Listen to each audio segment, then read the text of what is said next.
Vamos a Mateo 2, del 13 al 15. Consideremos esto esta mañana mientras la encuentran en este texto. Mateo 2, del 13 al 15. Pensar en este texto, en el Antiguo Testamento está lleno de profecías sobre la venida del Mesías Rey, plenamente Dios y totalmente hombre. Volviendo de regreso a Génesis 3:15, la primera profecía mesiánica en toda la Biblia. Dios prometió enviar un hijo de una mujer para aplastar la cabeza de Satanás. El Mesías vendría a través de Abraham, Isaac, Jacob y a través de Judá. Él es la estrella que vendrá de Jacob, Números 24. Él es un redentor que se levantará sobre la tierra, Job 19. Él es el Hijo de Dios, Salmo 2. Es descendiente de David, Salmo 132, segunda de Samuel 7. Nacería rey, Jeremías 30. Nacería en Belén, Miqueas 5. Sería luz para los gentiles, Isaías 49. Sería traicionado por un amigo, Salmo 41, Isaías 55. Sería azotado y escupido, Isaías 50. Sufriría por los pecados de los demás y sería contado entre los pecadores, Isaías 53.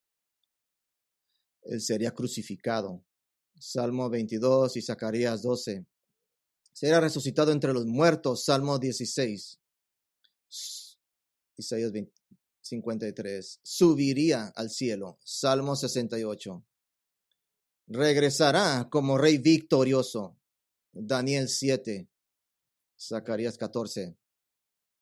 Y él restaurará y reunirá a Israel y establecerá su reino, Oseas 3, Miqueas capítulo 2 y Miqueas capítulo 4, y muchos más.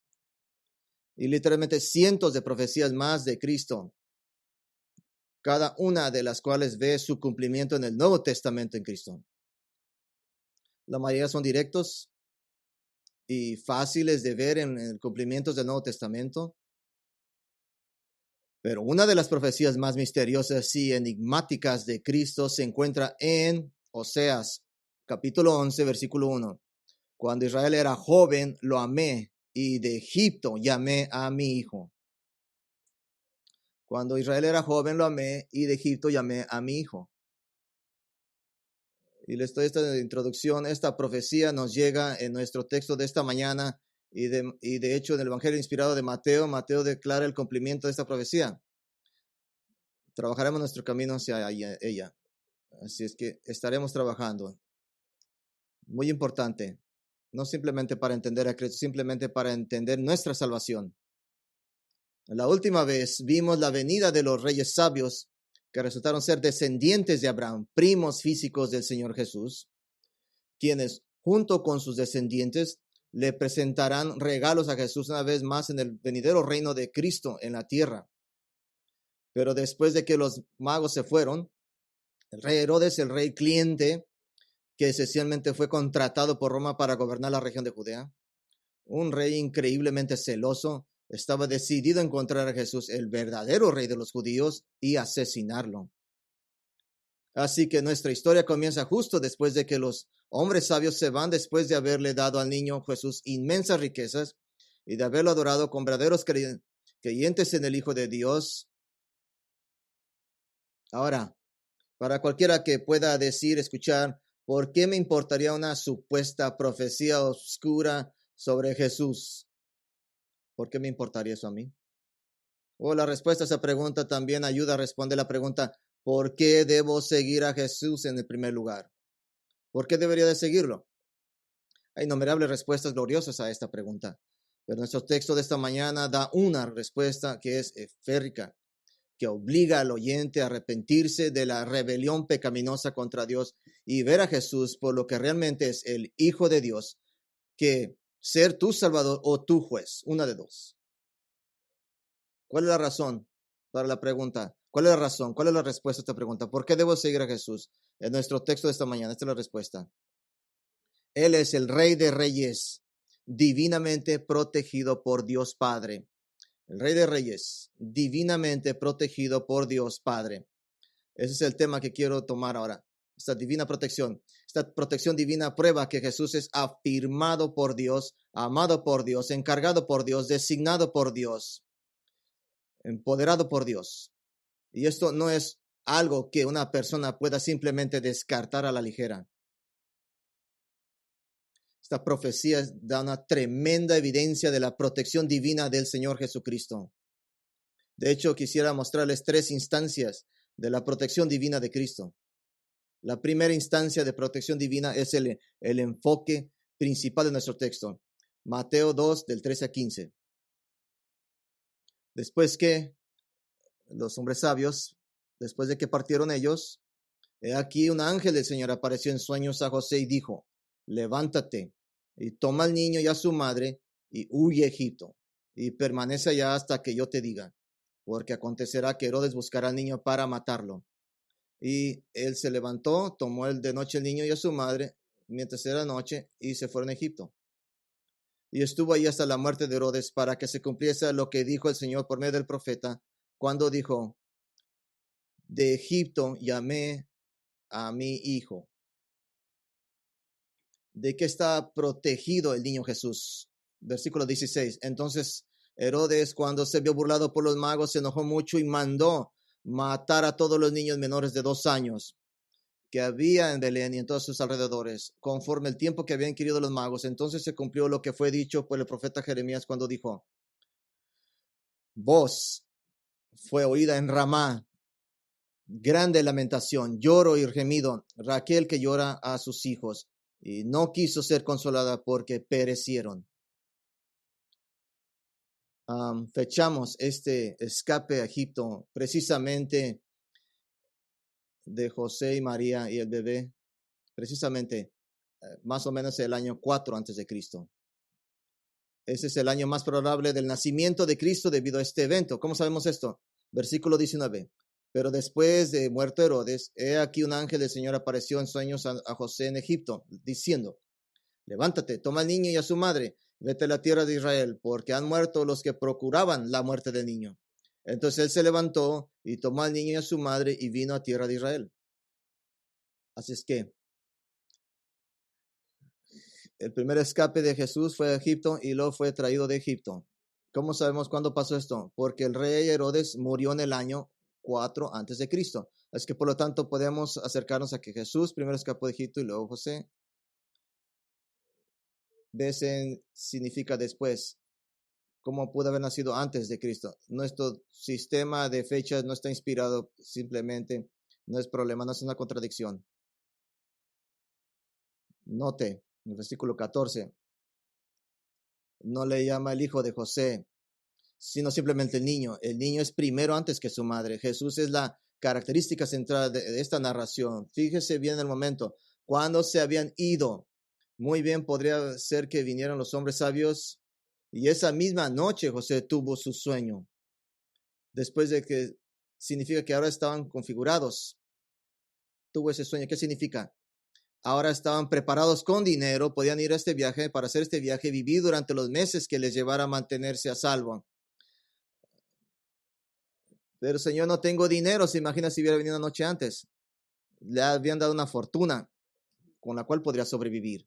En Egipto habría sido un refugio seguro, natural para los judíos, considerando irónicamente la terrible historia antigua entre Egipto e Israel. Pero había una comunidad grande, gran comunidad judía viviendo en Egipto durante siglos antes del nacimiento de Cristo. Las que no estarían solos y estarían entre otros judíos que ciertamente darían la bienvenida a una familia joven con un bebé que huye de un rey malvado. Versículo 14, la familia se va de noche, un acto de verdadera desesperación, ya que viajar de noche no era fácil, no había luces, viajando en la oscuridad no era fácil. Así es que cuando se completó el mensaje del ángel, José se levantó e inmediatamente despertó a María y empacaron y se fueron en unos pocos minutos. En el versículo 15 nos dice que este evento llevaría al cumplimiento de lo que dijo César. Después de Egipto escapó el malvado. El regreso de Jesús después de la muerte de Herodes. Así que Jesús, por la voluntad de Dios, escapó del malvado rey Herodes Los sabios habían venido y por el plan de Dios le dieron a Jesús suficiente riqueza para que José y María vivieran durante muchos meses hasta que pudieran establecerse de nuevo en Nazaret. ¿Por qué Jesús estaba en peligro? ¿Qué había detrás de esto? La revelación posterior nos dice qué había detrás de estas escenas, qué había estas cortinas, qué es que escondían. En Apocalipsis 12:4 nos dice con precisión del intento del asesinato de Jesús, del bebé. Apocalipsis 12:4 nos dice que Satanás, el dragón, se puso delante de la mujer que estaba para dar a luz, para devorar a su hijo cuando ella diera a luz. Entonces Jesús crecería en Nazaret, sin duda aprendería el oficio de José como carpintero, como lo habría cualquier hijo mayor. María continuaría teniendo hijos y Jesús comenzaría su ministerio a la edad de 30 años. Eso nos dice la Escritura. Y fielmente iría a la cruz para morir por los pecados de todos los que creyeran, por el judío primero y luego por el gentil, según Romanos 1. Él sería resucitado entre los muertos, demostrando la plenitud del pago por el pecado para satisfacer y hacer propiciación por la ira de Dios contra el pecado. Así que Él pagó por la ira de Dios contra el pecado. Así que ese escape a Egipto y luego ser sacado de Egipto se vuelve muy importante. Sin eso, Jesús no llena su ministerio, no cumple su ministerio. Pero ¿por qué Mateo cita Oseas 11:1? Porque Oseas 11:1 habla de Dios salvando a Israel de la esclavitud de los egipcios y sacándolo milagrosamente a través del Mar Rojo y destruyendo el ejército de Faraón. Eso nos lleva a la segunda instancia de la divina protección de Dios, que nos fecha 600 años atrás, a 1446 antes de Cristo, la fecha del éxodo del pueblo de Israel de Egipto. Anote esto, tenemos que hacer un pequeño viaje juntos.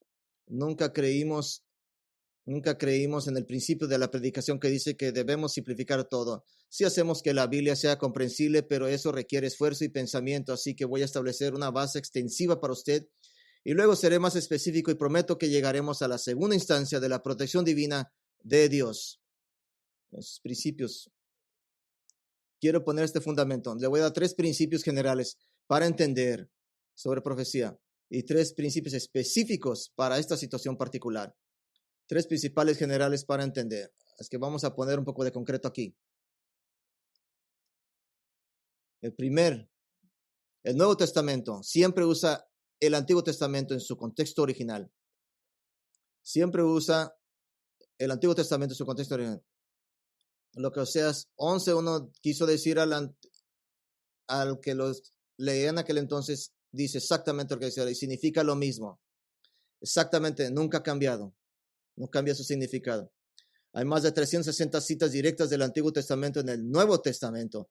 Alrededor del 4.4% de todo el Nuevo Testamento simplemente cita salmos, libros del Antiguo Testamento. Salmos cita más que cualquier otro libro 79 veces, Isaías 70 veces, Deuteronomio 50 veces, Génesis 46 veces, y al menos 26 de los 39 libros del Antiguo Testamento se citan en el Nuevo Testamento, lo que consolida una conexión clara entre los testamentos.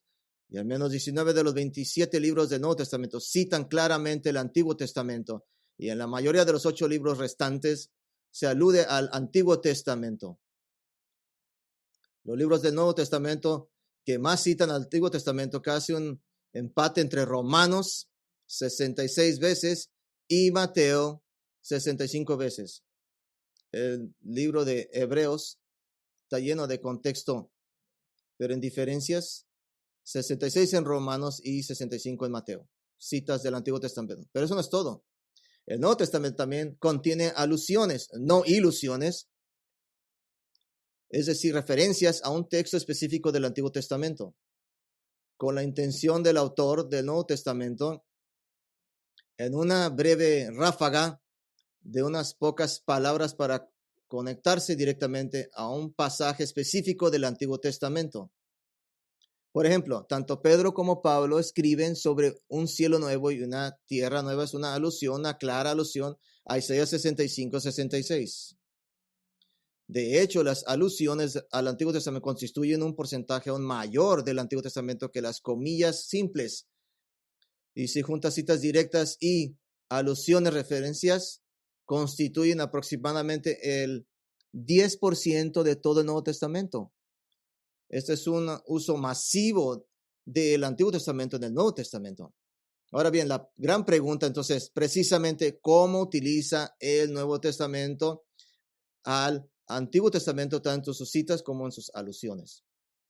En mi tiempo como pastor, la experiencia abrumadora no es infalible, pero en mi tiempo como pastor que he tenido es que el miembro promedio de la iglesia, el cristiano maravilloso que trata de vivir para Cristo y de abrirse para paso fielmente a través de este mundo hacia el cielo, automáticamente da por omisión asumir que cuando el Nuevo Testamento cita el Antiguo Testamento, el significado todavía es el mismo. Lo que el Antiguo Testamento quería decir cuando fue escrito sigue siendo lo que significa ahora. Generalmente, para salir de esa creencia tienes que tener, algunos teólogos llaman explicártelo y te dicen que está mal. Eso es lo que algunos teólogos llaman el punto de vista del sentido único, que cada texto del Antiguo Testamento tiene un significado único, que siempre ha sido el mismo, pero que ese significado único puede tener implicaciones múltiples, porque miembros no tienen asumciones sobre la Biblia como los antiguos del Testamento. En mi opinión, esa es la vista predeterminada de la columna vertebral de la iglesia, sus miembros. Pero significa lo mismo. Lo que le dijo a Abraham el Señor hace 4,000 años ahora significa lo mismo. Pero hay muchos otros puntos de vista cómo se usa el Antiguo Testamento y el Nuevo Testamento. Eso es muy debatido desde hace algún tiempo. Por ejemplo, una opinión popular sostiene que el Antiguo Testamento tiene significados humanos que el autor del Antiguo Testamento conocía, pero que todos los textos del Antiguo Testamento tienen un significado divino oculto que el autor del Antiguo Testamento no conocía. Ahora, reconoceremos que este puede ser el caso a veces, pero no podemos decir que cada texto del Antiguo Testamento tiene un significado oculto que el autor desconocía. Otro punto de vista dice que los autores del Antiguo Testamento usaron una hermenéutica judía que permitió reinterpretar los textos del Antiguo e incluso alterar su significado para hacerlos metafóricos o alegóricos. Pero el problema con eso es que, principalmente mitológico, que había un sistema diferente entre los rabinos para interpretar el Antiguo Testamento. De hecho, cuando sucedió la reinterpretación del Antiguo, Jesús a menudo lo corrigió con los malvados falsos líderes de Israel. Y esto es lo que significa, decía Jesús. Otro punto de vista dice que el Nuevo Testamento ahora reinterpreta el Antiguo, a veces llamado prioridad del Nuevo Testamento sobre el Antiguo, que la Biblia está esencialmente destinada a leerse al revés, comenzando con el Antiguo, que las promesas que Dios le hizo a Abraham son ahora para la iglesia, que la tierra de Israel ahora se vuelve metafórica, que cuando Dios prometió tierra a Abraham, no quiso decir tierra real, sino algo diferente. Este método principalmente tiene un impacto en la erradicación de la creencia en una próxima restauración nacional de Israel. Y esto, por cierto, es un sistema hermenéutico que comienza con una visión teológica y luego crea una hermenéutica que se adapta a esta visión. ¿Y qué hace? Crea un sistema que comienza con una visión y va creando reglas para interpretarla de esa vista alrevesada. Hay otras variaciones de los puntos de anteriores, pero el único punto de vista que contiene un método de estudio bíblico consistente es el que los autores del Antiguo quisieron en ese momento permanece igual y no se cambió de alguna manera el punto de vista de significado único. Vista de significado único, este punto de vista dice que los escritores del Nuevo Testamento permanecieron consistentes dentro del contexto original del Antiguo Testamento. No espiritualizan ni encuentran significados nuevos o ocultos en los textos. Hay múltiples implicaciones, pero un significado general. Esto también significa que el autor del Antiguo entendió lo que escribió, pero no necesariamente todas las implicaciones y aplicaciones venideras. Por ejemplo, el rey David escribió en el Salmo 2 de un rey venidero que gobernaría las naciones. Él sabía que este era el Mesías. Sus palabras demuestran esto. Pero él no sabía que Jesús usaría el Salmo 2 para motivar a la iglesia en Tiatira, en Apocalipsis 2, a una mejor obediencia al Señor. Él no sabía todas las implicaciones, pero sabía lo que significaba el texto. No podemos decir eso cuando Moisés registró en Génesis 15, 18. En aquel día hizo Jehová un pacto con Abraham diciendo, a tu descendencia daré esta tierra, desde el río de Egipto hasta el río grande, el río Eufrates. No podemos decir que el Nuevo Testamento ahora cambia lo que Moisés originalmente quiso decir cuando dijo una tierra real con límites definibles. Es tierra verdadera con límites. El texto es claro con esto. Así que de nuevo, otra vez los autores del Nuevo Testamento citan al Antiguo en contexto, no sacan versículos de contexto para reinventarlos con un nuevo propósito. Usted lo va a ver en autores, en comentarios. Necesitamos determinar que esta cosa en particular está en contexto o fuera de contexto. Esa no es la pregunta. Todos están en contexto. Así es que si los autores del Nuevo Testamento no están citando el Antiguo contextualmente, tenemos dos problemas. Eso nos deja con dos problemas. Primero, ahora tenemos que tener dos sistemas hermenéuticos diferentes, uno para el Antiguo y otro para el Nuevo. Así es que ahora abre las puertas para interpretar o reinterpretar el Antiguo Testamento y ahora estamos fuera de la carrera tratando de encontrar significados ocultos o haciendo promesas reales. Y wow, que ahora sean metafóricas y alegóricas. Así es que simplemente eso crea hasta peleas. Ahora, ¿por qué cargarte con todos estos detalles? Porque si trajo un invitado, lo siento. Usualmente no lo hace, no sé por qué. Lo he cargado con esto porque Oseas 11.1 en Mateo 2.15 ha sido llamado el caso más debatido del uso del Nuevo Testamento del Antiguo en la Biblia. Está en la lista. Aquí está esta pregunta. ¿Cómo puede Oseas 11.1, que claramente habla del éxodo, ser cumplido en Jesús cuando el éxodo fue simplemente un evento histórico, 1442 años antes de los eventos de Mateo 2? Llegaremos a esto, pero tenemos que seguir sentando estas bases. Segundo principio general para comprender. La profecía bíblica incluye varias variaciones, pero nunca altera ni redirige el significado original del Antiguo Testamento. Nunca lo altera. Hay algunas variaciones, pero no todas. Le voy a dar algunas. El cumplimiento directo, por ejemplo, es la predicación profética del nacimiento de Jesús en Belén, Miqueas 5:2. Hay una profecía parcial y completa. Esto lo vemos todo el tiempo en la Biblia. Lucas 4, por ejemplo.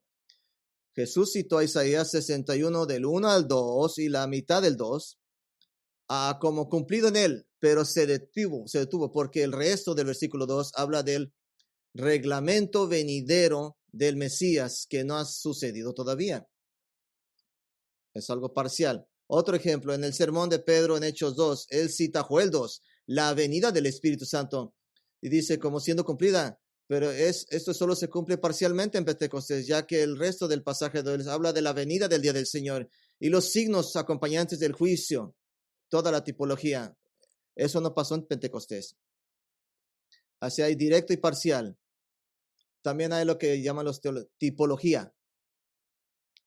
Tipología es una sombra. Por ejemplo, Abel, asesinado por su hermano Caín, se muestra un tipo, un presagio de Cristo en el sentido de que fue el primero en sufrir por causa de la injusticia. Y lo sabemos porque nos dice el Nuevo Testamento y nos confirma en Mateo 23:34. Hebreos 3 explica que Moisés era un tipo de Cristo, tipo Cristo. Y lo tiene conexiones o paralelismos. Conexiones o paralelismo, que es lo que quiere centrarse. En eso nos vamos a centrar para nuestro tercer principio general. El tercer principio general para comprender. Dios soberanamente orquesta paralelos históricos. Dios soberanamente orquesta paralelos históricos y paralelos. Voy a mostrarle. Hay muchos casos de correlaciones e interconexiones para demostrar que Dios está diseñando y dirigiendo soberanamente toda la historia redentora. En hecho, esto se ve en el uso de la palabra cumplir. En la palabra griega cumplir en Mateo 2:15.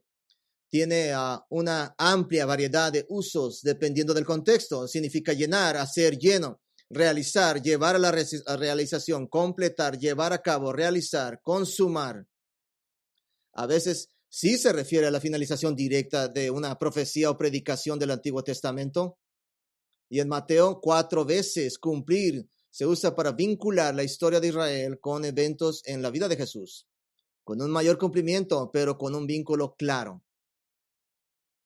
¿Por qué Dios divinamente orquesta cosas en la historia? Estas interconexiones como paralelos.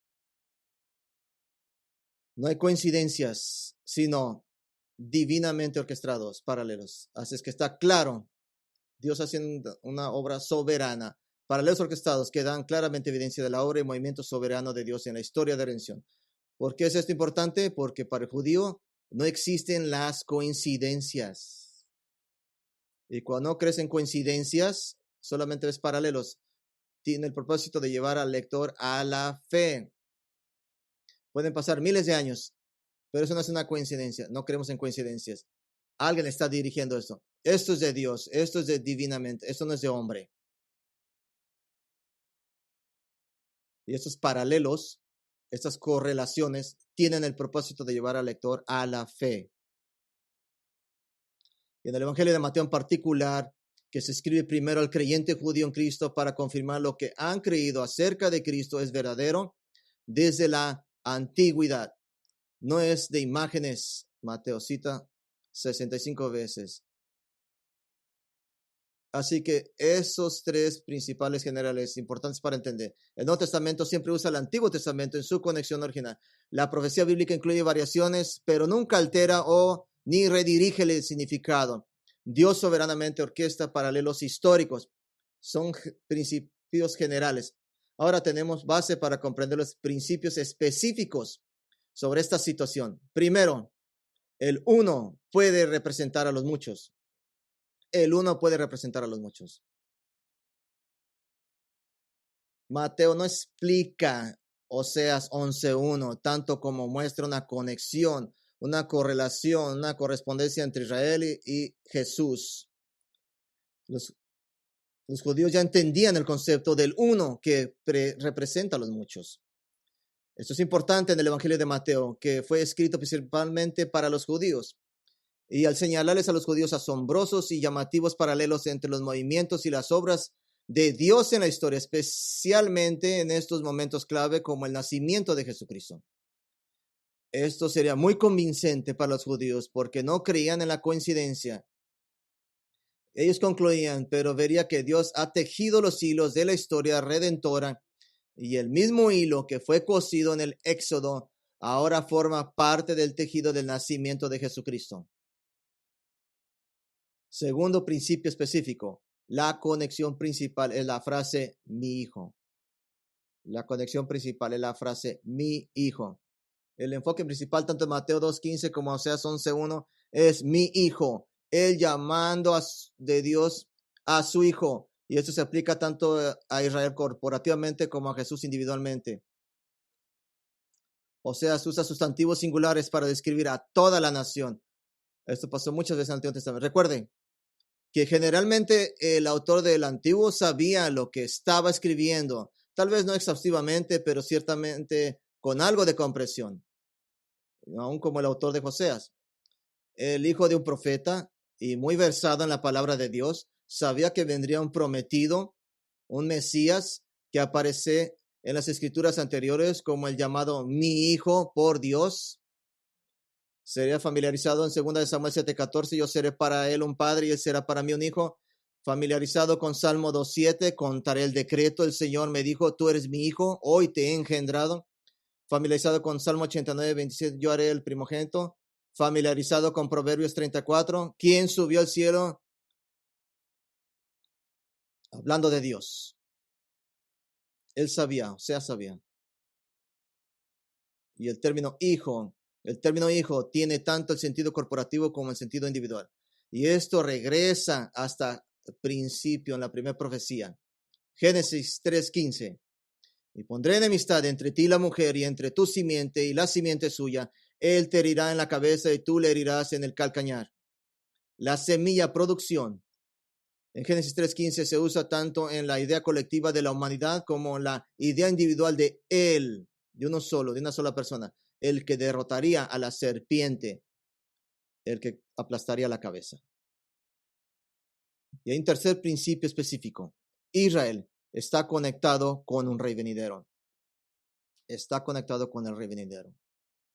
La conexión entre Israel y el venidero rey de Israel no es simplemente inferida o supuesta.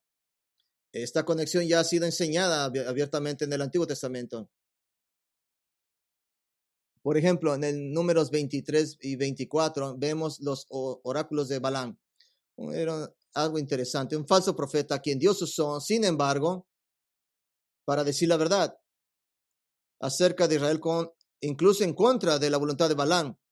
Había sido contratado por Balac, rey de los Moabitas, para profetizar contra Israel, pero para consternación de Balac, siguió proclamando la bendición y el poder de Israel. Balaam, cada que abría su boca, no estaba contento. Balaam solamente daba bendiciones. Dio varios oráculos dados por Dios, con Dios literalmente poniendo palabras en su boca. Ahora escuche la conexión entre Israel y el rey de Israel en dos oráculos separados que son idénticos, excepto que uno es nacional y el otro es individual. Número 23-22. Dios los saca por nombre de tercera persona plural, Israel, los saca de Egipto. Y es para ellos como los cuernos del toro salvaje. Muy claro habla de Israel. En Números 24:7, en su próximo oráculo, Balaam declara que el rey de Israel venidero, recuerde que esto es 400 años de que Israel tenga un rey. El rey de Israel venidero reinará sobre el reino más exaltado de la tierra. Entonces, en Números 24:8, Dios lo saca, pronombre, a tercera persona singular, al rey. ¿De dónde? De Egipto. Y es para él como los cuernos del toro salvaje. Número 23 se refiere a Israel, número 24 se refiere al rey de Israel. Y los dos, Israel y el rey de Israel, se pueden ser llamados de Egipto con una clara conexión entre el corporativo y lo individual. Ese es mi punto. Cuando Oseas escribió, él ya sabía de las escrituras la conexión entre Israel y su próximo rey. Esta información ya estaba disponible para él. Así que cuando Mateo hace la misma conexión, se mantiene fiel al contexto de Oseas. Es lo mismo. Así es que como cumplió Jesús con el éxodo de Israel de Egipto, Jesús es el israelita supremo y fundamental, el representante supremo de Israel. Está relacionado con Israel, desciende de Israel, contenido en Israel antes de su nacimiento. Él es el Mesías de Israel que restaurará a Israel y también traerá bendiciones a los gentiles también. Note la correspondencia. En el éxodo de Israel escapaba de un falso rey que deseaba destruir a Israel.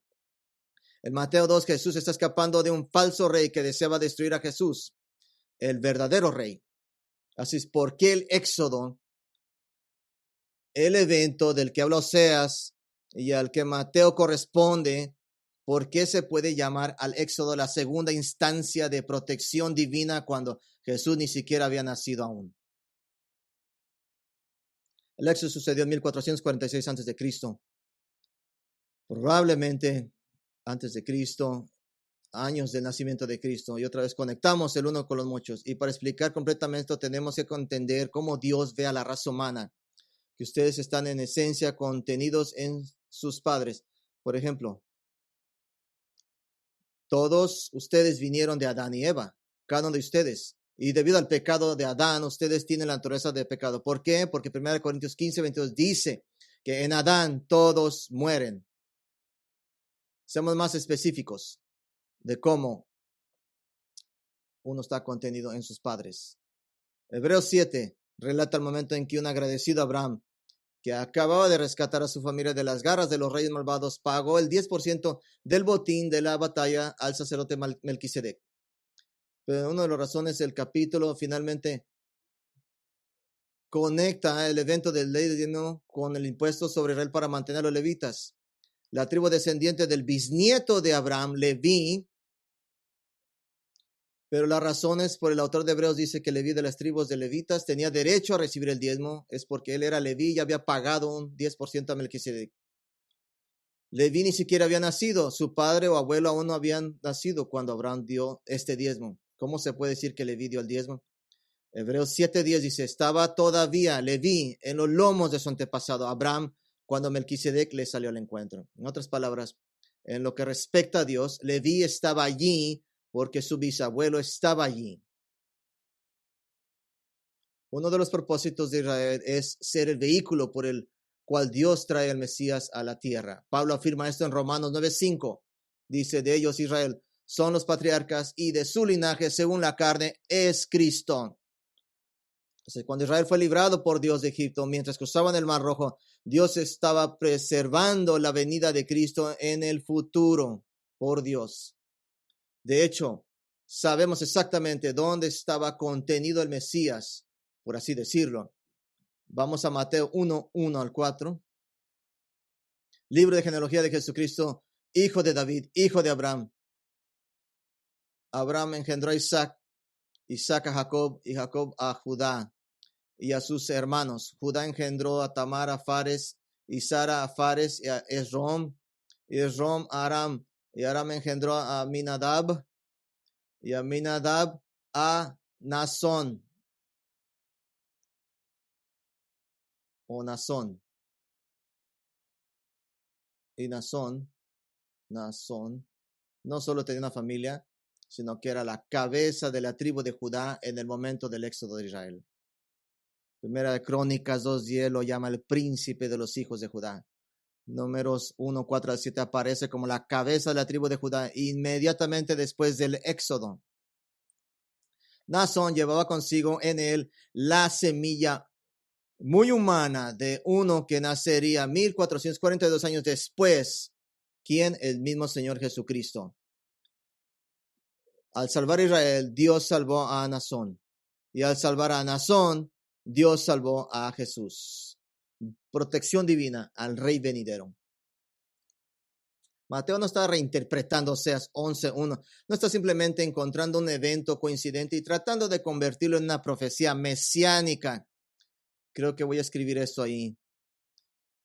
En lugar, Mateo, en su contexto inspirado por el Espíritu Santo, hace una conexión vital entre un episodio significativo en la historia de Israel y un episodio significativo en la vida de Jesús. ¿Por qué? Para mostrar que Jesús está conectado a Israel. La pregunta sería, ¿qué importa? ¿Por qué sería importante para Mateo conectar a Jesús con Israel? Eso nos lleva a nuestra tercera instancia de protección divina.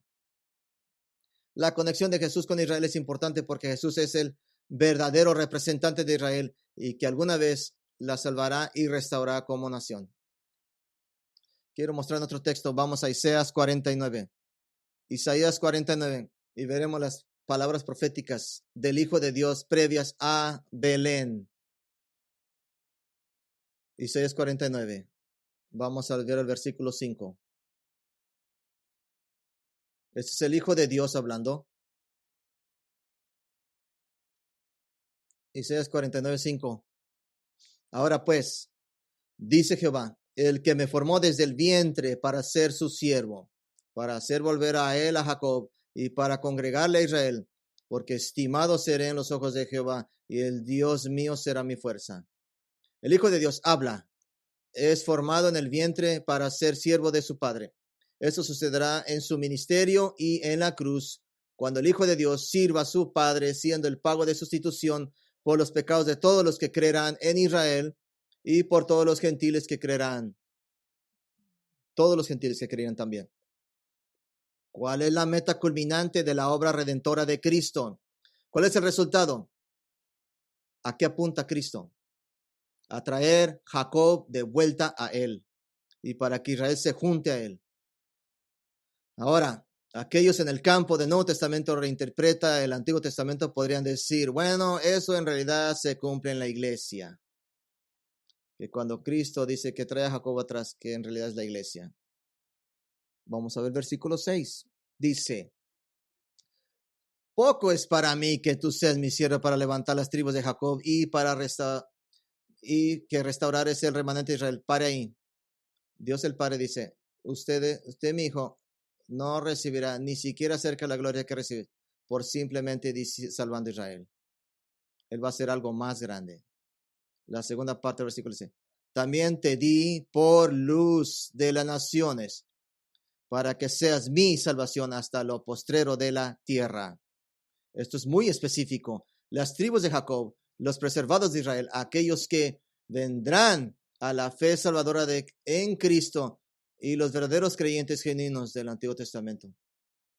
¿No está contento? Yo estoy contento.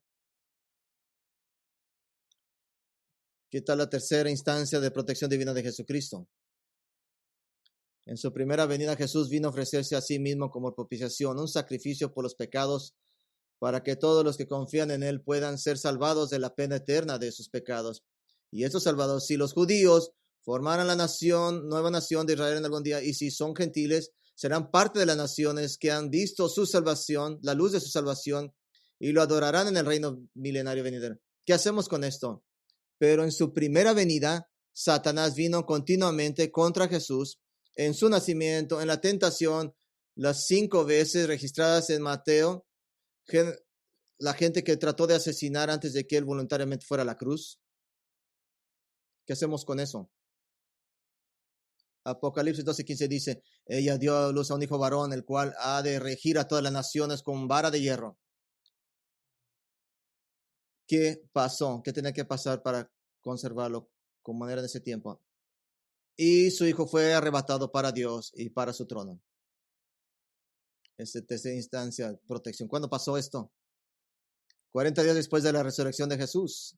Hechos 1:6-11 dice, y juntándose ellos le preguntaron, dice, Señor, ¿es en este tiempo que restaurarás el reino de Israel? Él les dijo, no os toca a vosotros saber los tiempos o las sazones que el Padre ha fijado en su propia autoridad. El reino todavía no viene. Pero él les dijo, no os toca. Pero recibiréis poder cuando haya venido sobre vosotros el Espíritu Santo y seréis mis testigos en Jerusalén, en Judea, en Samaria, hasta lo último de la tierra. Y después de haber dicho estas cosas, fue levantado mientras ellos miraban, y una nube lo recibió y lo ocultó de sus ojos.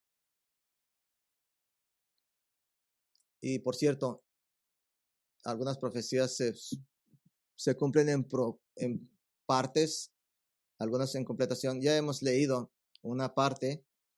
Le voy a leer la otra parte que se va a cumplir.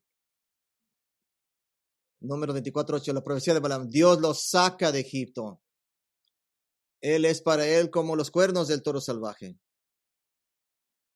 Él devorará a las naciones que son sus adversarias, y roeré sus huesos en pedazos, y lo destrozará con sus flechas.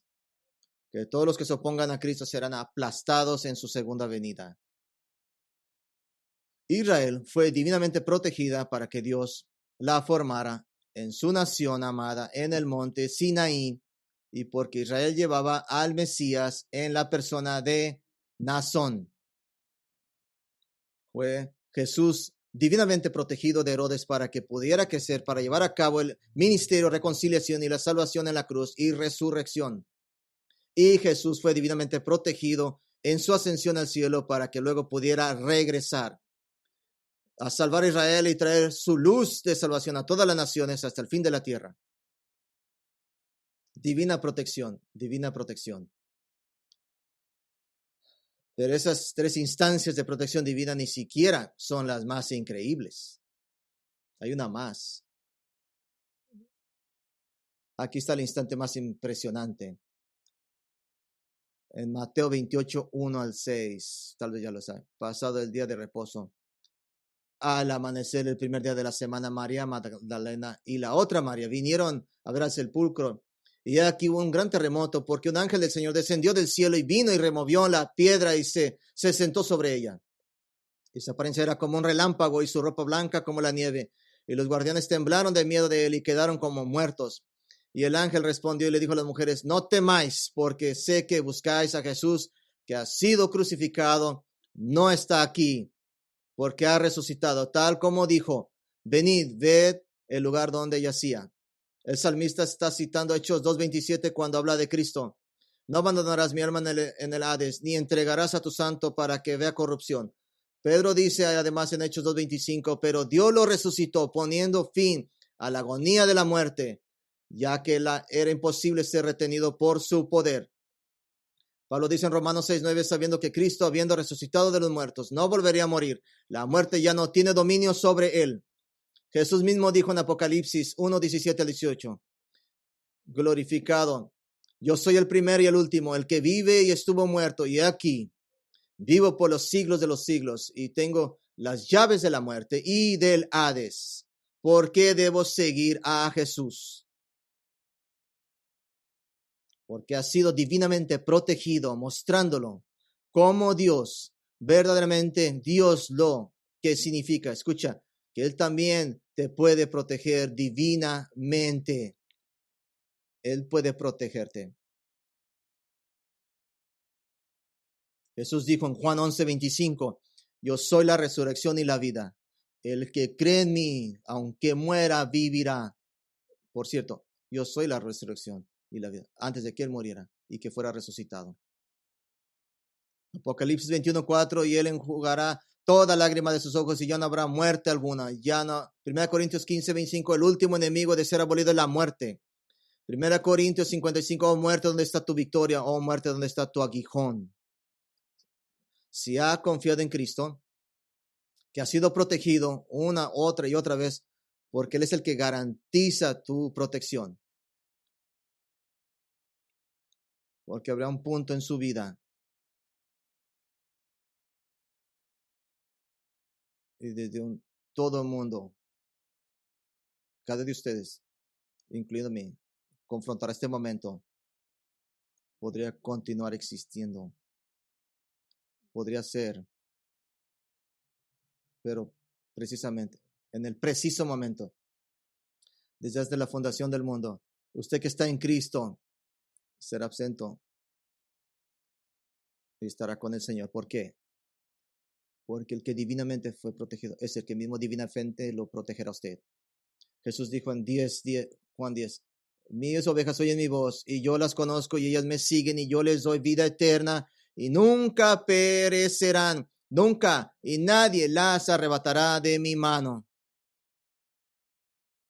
¿Por qué deberías seguir a Jesús? Porque es el único que puede protegerte.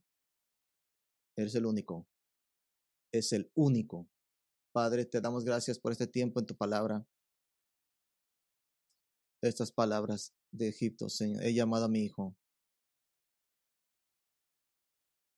Son la cúspide de esta gloriosa promesa de protección a tu gente, Señor. Que si aún por toda la historia redentiva has protegido tu plan, protegiendo a tu Salvador, protegiendo divinamente el Hijo de Dios. Cuando Él dijo, nadie los arrebatará, mis ovejas de mi mano, podemos creerte.